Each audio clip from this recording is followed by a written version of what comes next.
युगान युग alpha omega आदि अंत। हे प्रभु, इतने ढेर नाम रखे हो तुमने। इब्राहिम का परमेश्वर, इसहाक का परमेश्वर, याकूब का परमेश्वर। अरे हाउ, ये तो संत लोग हैं, पर आप कौन हैं? I am that I am. ये क्या होता है? मैं अल्फा हूँ, ओमेगा हूँ, आदि हूँ, अंत हूँ, प्रथम हूँ, अंतिम हूँ।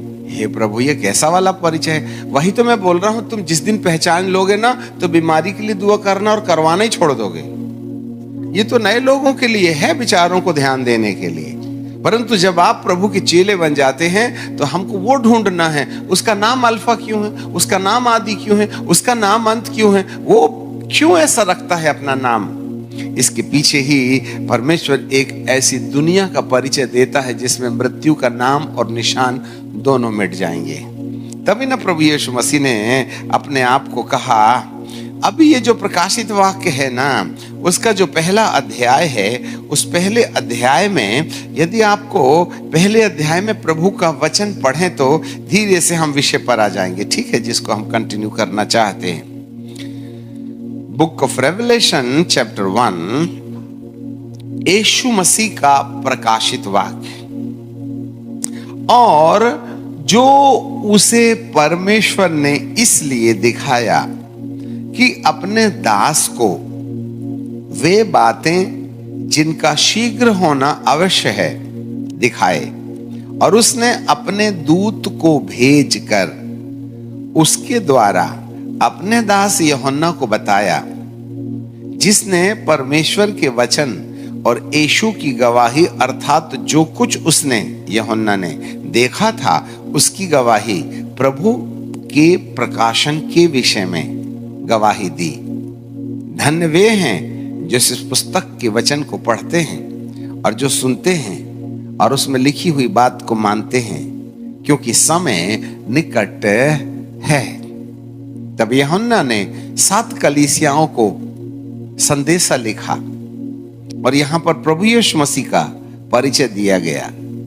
5वें पद से प्रकाशित वाक्य में जिस वाले यीशु का वर्णन दिया गया है, यीशु मसीह की ओर से जो विश्वास योग्य नंबर 1, विश्वास योग्य साक्षी नंबर 1, नंबर 2, मरे हुओं में से जी उठने वाला, मैं पहलौठा। यदि वो पहला है तो दूसरा हमारा नंबर लगेगा, पहलौठा, और पृथ्वी के राजाओं का हाकिम। 3, अनुग्रह और शांति मिलती रहे। वह हमसे प्रेम रखता है और उसने अपने लहू के द्वारा हमारे पापों से हमको छुटकारा दिया है। अब आगे क्या लिखता है? और हमें एक राज्य दे गया और अपने पिता परमेश्वर के लिए याजक भी बना दिया, और उसकी महिमा पराक्रम युगान युग रहे। देखो, हाँ, अब यहाँ पर बाइबल हमको उस यीशु के बारे में 13वें पद से 13th वर्स, 13 पद, उन दीवटों के बीच में मनुष्य काम के करते हैं। 12 पद पढ़ेंगे। मैंने उसे जो मुझसे बोल रहा था देखने के लिए अपना मुख फेरा, और पीछे घूमकर मैंने सोने की 7 दीवटें देखी, और उस दीवट में से मनुष्य के पुत्र सरीखा पुरुष दिखा। उसके पांव, नंबर 1, पित्तल, उसके पांव तक वस्त्र पहना था, छाती पर सुनहला पटुका, सिर के बाल श्वेत ऊन के वरन पाले के उज्जवल से थे, उसकी आंखें आग की ज्वाला थी, और उसके पांव उत्तम पीतल के समान थे, मानो भट्टी में तपाए गए हों, और उसका शब्द बहुत जल की नाई था। और वह अपने दाहिने हाथ में 7 तारे लिए हुए था, और उसके मुख से चोखी तलवार निकलती थी, और उसका मुख ऐसे प्रज्वलित होता था जैसे सूरज कड़कती धूप के समय। मैंने उसे देखा तो उसके पांव पर मुर्दा सा गिर गया, और उसने मुझसे अपना दाहिना हाथ रख करके कहा, मत डर, मैं प्रथम और अंतिम और जीवित हूं। अब मैं मर गया था, युगान युग जीवित हूं, मृत्युलोक और अधलोक की कुंजी मेरे पास है। अब इतना ढेर सारा परिचय प्रभु ने दिया। अब आप बताइए, जिसके पांव पीतल के से हैं, तुम तो चमड़े की चप्पल पहन करके चलने वाले यीशु को देख रहे हो, जिसकी आंखें आग की ज्वाला हैं। हम तो उन आंखों को देखते हैं जो दूसरों के दर्द के लिए टपकती रहती हैं। इसके बाल हिम के समान हैं। हम तो तामिया और सुनहले कलर वाले बाल वाले यीशु को देखते हैं ना, जिसके मुख से तलवार निकलती है। हमारे प्रभु तो बड़े प्रेम की भाषा बोलते थे, लव यू करते थे, ठीक है कि नहीं? उसका चेहरा कड़कती हुई धूप के समान चमकता था। जानते हो उस यीशु को? तुम तो मिमियाने वाले यीशु के पीछे चले हो, और गुर्राने वाले बबर शेर का रूप यहां पर है। पैर तक वस्त्र पहने हैं, सीने में सोने का पटुका, वहां तो खद्दड़ की चादर लपेट रखी थी। हमको तो आज से 2026 साल पहले जो यीशु जमीन में चला ना, उसी वाले यीशु की महिमा के बारे में ना मालूम है। परंतु उस यीशु ने देह में रहकर के जिस यीशु का परिचय दिया, वो प्रकाशित वाक्य में प्रकाशित हो रहा है। जिसकी आंखें आग की ज्वाला हैं, मुंह से तलवार निकलती है, चेहरा सूरज के समान चमकता है। कभी कभी ऐसे वाले यीशु का भी दर्शन पा लिया करे, तब कुर्सी में नहीं बैठिएगा, फिर मुंह के बल गिर जाइएगा। कितनी सुविधा दी है हमारी मामा जी ने, बैठने के लिए कुर्सी है, तो गिरने के लिए जगह है कि तुम्हारे पास? अब गिरने के लिए मैदान में आना पड़ेगा, तब न गिरिएगा। अब वहां से आने देगा क्या प्रभु तुमको? वो तो जहां है वहीं गिराएगा ना। नहीं समझे बात? हमको जिस यीशु ने जो पृथ्वी पर 3.5 साल तक सेवा दिया, उस यीशु ने इस वाले यीशु का परिचय दिया था, जिसका नाम अल्फा एंड ओमेगा, आदि और अंत, मृत्युलोक और अधोलोक की कुंजी मेरे पास, जिसकी आंखें आग की ज्वाला हैं और जिसके चेहरे से सूरज के समान रोशनी निकलती है। इस वाले प्रभु तक पहुंचाने के लिए उसको जमीन पर आकर एक मनुष्य के समान, हमारे तुम्हारे समान बातचीत करना पड़ा। एक्चुअली वो यीशु जो है था, वो मरने वाले शरीर में, मटेरियल बॉडी में आकर के इस वाले प्रभु यीशु मसीह का परिचय देने के उद्देश्य से इस धरती पर आया था। पर हमको तो उससे तो परिचय ही नहीं हुआ, अल्फा एंड ओमेगा, और उसको देखने के लिए इटर्नल, अनंतकालिक जीवन। और इसीलिए ये जो किताब है, यह है आधारभूत सिद्धांत की किताब है।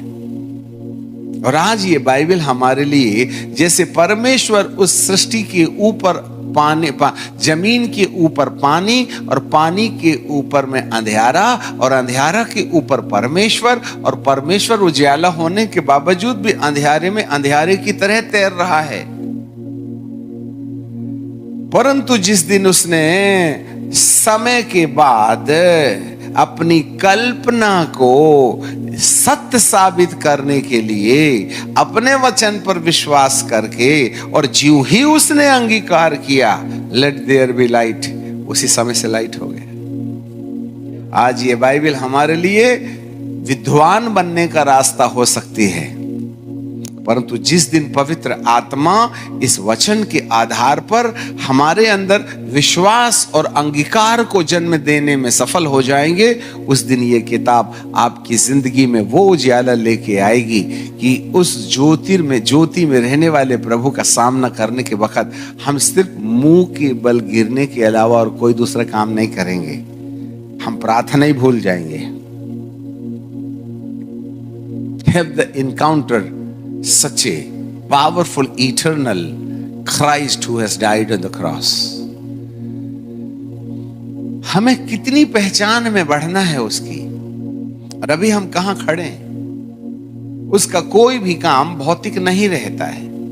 आपको अमेरिका का वीसा चाहिए, मांग लो, मिलेगा। बाइबल में लिखा है ना, जो भी तुम मेरे नाम से मांगोगे तुम्हें मिलेगा। बोल के फंसा है, बोल के ना अमेरिका भेज देता है, और तुम जाने के बाद में वहां दुआ करना ही भूल जाते हो।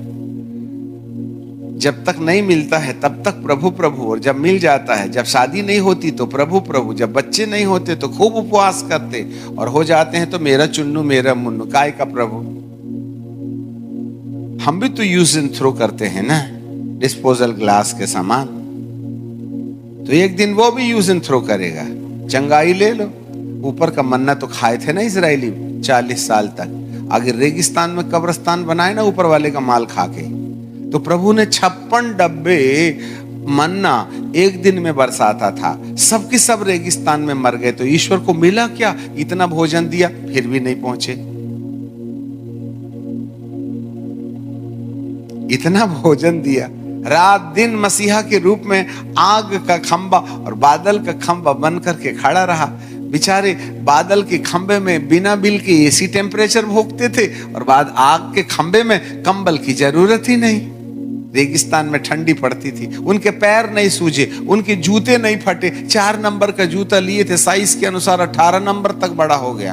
रबर के दिए थे क्या? फिर भी तो मरे ना। तुम तो आशीष का भोग लगाने बैठे हो, पर मरोगे तो यही ना, ऊपर नहीं गए। तो इतना ढेर सारा आराम और विश्राम प्रभु ने दिया, उसको भी क्या मिला और तुमको भी क्या मिला? वैसे भी वो भी तुमसे अच्छा जूता पहन के मर जाते हैं, पर गए तो नीचे ना। अपन भी उनकी पूंछ पकड़ के वहीं चले बपतिस्मा लेके, फायदा क्या है? उसको पहचानो जिसने अल्फा बोला है और ओमेगा बोला है, आदि बोला है, अंत बोला है। और इसी शुरुआत के लिए प्रभु यीशु मसीह रात दिन कसरत करते हैं कि तुम्हें अनंत कालिकता का स्वाद मिल जाए।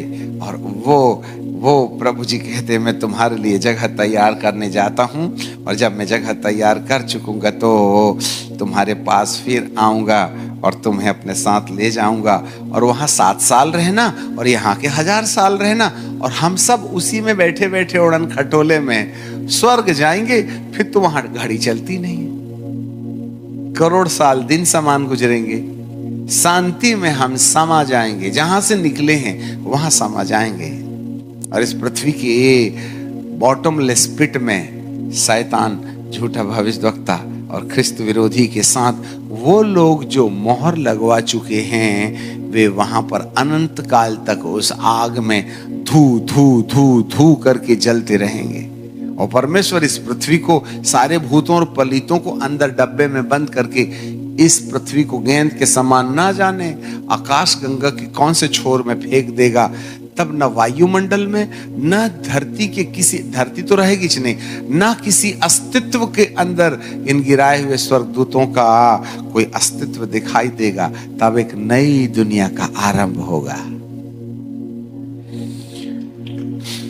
हालेलुया। इसीलिए ये सत्य जानने के लिए प्रभु हमको कहते हैं, तुमको आधार कार्ड बनाना पड़ेगा।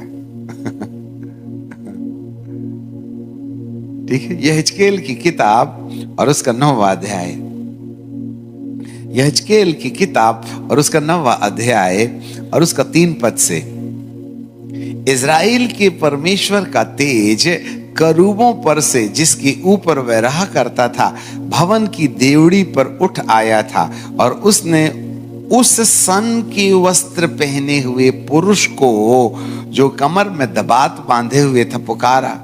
अब एक स्वर्गदूत है, उसने कमर में दबात बांधा है, कुछ लिखना चाहता है।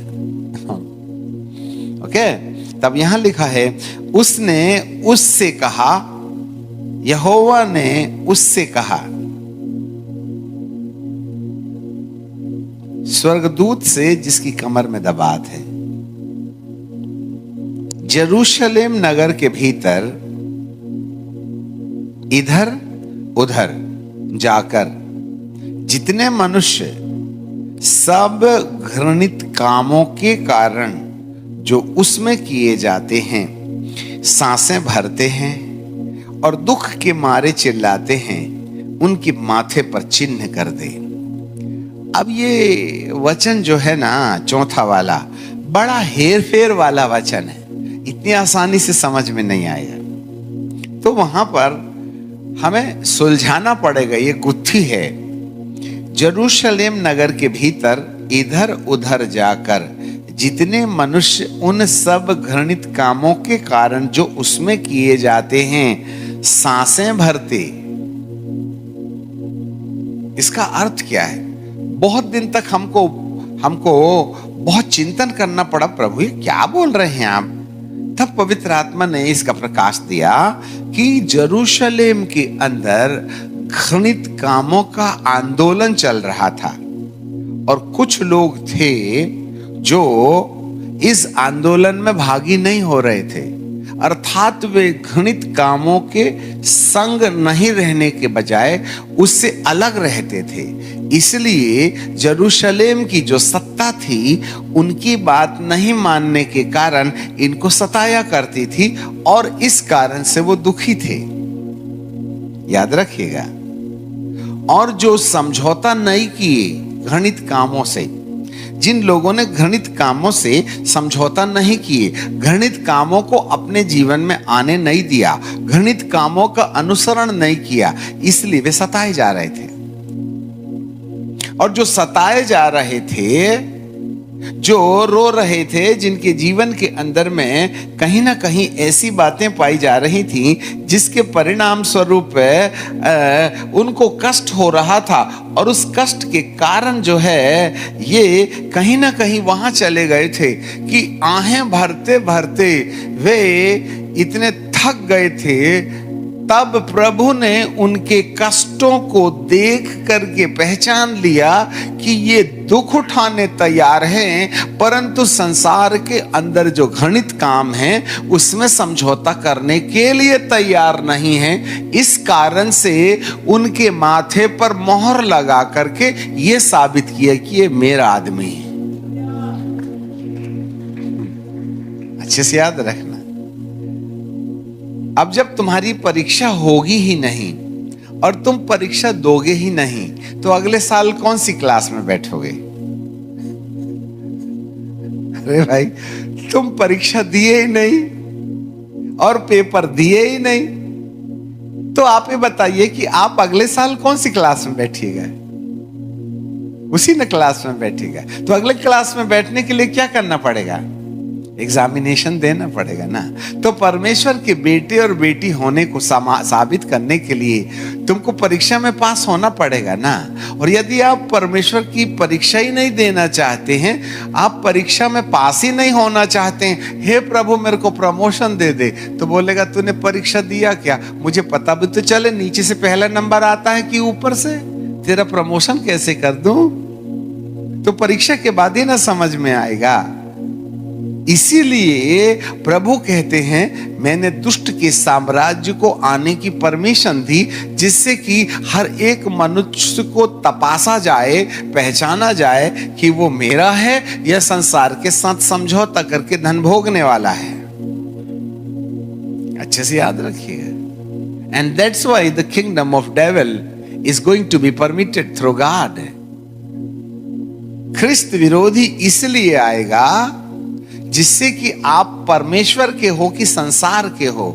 उसने जीवन के पेड़ के बाजू में भले और बुरे के ज्ञान का पेड़ इसलिए लगाया था जिससे कि तुम मेरी बात मानते हो कि नहीं मानते हो, भले और बुरे के ज्ञान के पेड़ का फल खाने से ही पता चलेगा। हम तो सीधे कह देते हैं हे प्रभु तूने जीवन के पेड़ का फल लगाया और तूने बड़े भले और बुरे का ज्ञान देने वाला पेड़ लगा के गलती क्यों की है? जब आप जानते थे कि ये फल खा लेगा, न रहता बांस न बरती बांसुरी। जब आपको मालूम है कि आपकी सृष्टि फल खा ही लेगी तो पेड़ लगा के तुमने काहे हमको परीक्षा में डाल दिया? बोले यदि तेरी परीक्षा नहीं होती तो मुझे कैसे पता चलता तू मेरा आदमी है? आदम तो बिक गया। देखो ये फिलॉसफी समझना पड़ेगा ना। तो यहां पर यरूशलेम के अंदर घृणित काम होने लगा। घृणित काम को इंग्लिश में एबॉमिनेशन लिखा है। देखिएगा जिसके पास इंग्लिश बाइबल है, एबॉमिनेशन। एबॉमिनेशन का मतलब होता है, यदि एबॉमिनेशन को इंग्लिश की डिक्शनरी में देखा जाए तो दुष्टों के द्वारा ऐसी दुष्ट युक्ति जिसके द्वारा वे ईश्वर को छोड़कर शैतान के प्रति संवेदनशील हो जाएं, इन युक्तियों का अनुसरण करने वाले सिस्टम को एबॉमिनेशन कहते हैं। दुष्ट मतलब यहां पर घृणित काम का मतलब नहीं दारू की दुकान और ना ही व्यभिचार, ना ही हत्या, ना ही दुनिया भर की बातें, परंतु ये तो सब भौतिक रीति से किए जाने वाले पाप हैं। पर एक और पाप है जो परमेश्वर विद्रोही होता है। भाई पौलुस ने भी तो जब शाऊल था तो कितनों की हत्या की थी, आखिर सबसे बड़ा प्रेरित बना दिया ना। कई थे, दाऊद ने भी व्यभिचार किया, आखिर कुर्सी बचा के रखा ना।